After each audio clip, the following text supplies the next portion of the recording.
अस्सलाम वालेकुम। रमज़ान में हम जो है इसी तरह से ही घर पर ही दही तैयार करते हैं। मिट्टी के बर्तन में दूध और दही डाल के उसको अच्छी तरह ढक के ब्लैंकेट में लपेट दो आप।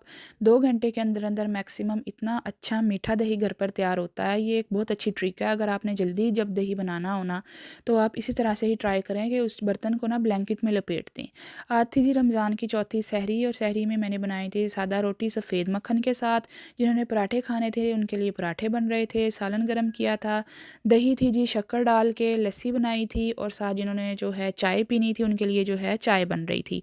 अम्मी के लिए जो है मैंने दही के अंदर तिल डाल दिए थे क्योंकि वो बोन्स के लिए बहुत अच्छे होते हैं। यहाँ पर मैं क्रिस्पी से पराठे बना रही थी, ठीक है। और ये चाय जो है वो भाई के लिए बनाई थी। मुझे बहुत ज़्यादा नींद आ रही थी, लेकिन फिर भी मैंने कहा चले कोई बात नहीं, सहरी करके नमाज़ पढ़ के तो फिर ही सोते हैं।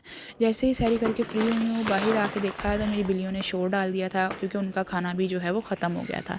मैंने फिर इनके पैकेट्स निकाले हैं। 2 तरह का कैट फूड मिक्स करके जो है हम इनको खाना देते हैं। उनको मिक्स किया है, उनकी बॉटल में डाला, फिर मैंने इनको जो है वो इनका फूड दिया। असल में मेरे पास ना 4 कैट्स हैं और ये चारों ही रेस्क्यूड हैं।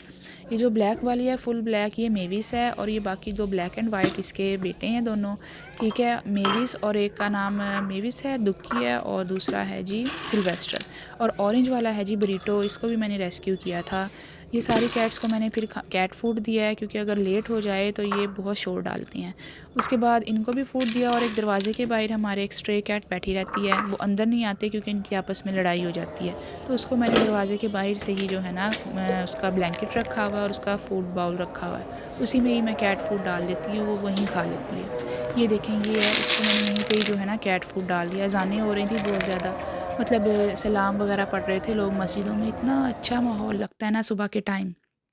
फ़ाइनली इन सबको देने के बाद फिर मैंने वज़ू किया, नमाज़ अदा की, तिलावत की, कुरान पाक की, अपनी तस्बीहात पढ़ी, और उसके बाद मेरी कैट्स भी आके अब आराम से बैठ गई थी ब्लैंकेट्स पे, फिर मैं सो गई।